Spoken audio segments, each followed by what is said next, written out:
TRS లో కుటుంబ కలహాలు తారాస్థాయికి చేరినవంటానికి ఇంతకంటే ఎక్కువ ఉదాహరణ అక్కర్లేదు. కవిత గారే రాసిన లేఖ లీక్ చేసింది ఎవరు? అది కవిత ఆఫీస్లో ఉండే ఎవరి కోవట్లు లీక్ చేసిండ్రు, లేదంటే కేసీఆర్ ఆఫీస్ నుంచైనా రిలీజ్ కావాలి. అది ఫామ్ హౌస్ నుంచి కానీ లేకపోతే ఇతరత్ర ఎక్కడి నుంచి అయినా సరే. మరి కేసీఆర్ ఆఫీస్ నుంచి లీక్ చేసింది ఎవరు?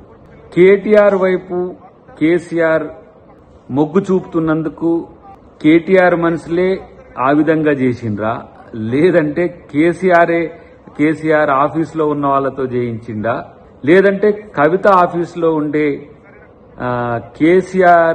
కేటీఆర్ కి సంబంధించిన వాళ్ళు లీక్ చేసిందా అనేది వాళ్లే చెప్పాల్సిన అవసరం ఉంది. కాబట్టి ఇలా వాళ్ళ మధ్యన ఉన్న ఏవైతే అనైక్యత ఉందో వాళ్ళు సరిచూసుకోలేక కాంగ్రెస్ మీద ఆరోపణలు చేసిన, కాంగ్రెస్ ప్రభుత్వం ఏదో చేసిందని చెప్పినది ఏదైతే ఉందో అది ఉత్తదని తేలిపోయింది. కాబట్టి ఇలా అనుమానం నుంచి ఇలా సంక్షోభం వైపు, సంక్షోభం నుంచి ఎటుపోతుందో తెలియదు. కానీ ఇలా బీఆర్ఎస్ తన అస్తిత్వాన్ని తనే కోల్పోవడానికి, తన కూతురును తనే కలవలేని స్థితిలో కేసీఆర్ ఉన్న పరిస్థితి ఉన్నది.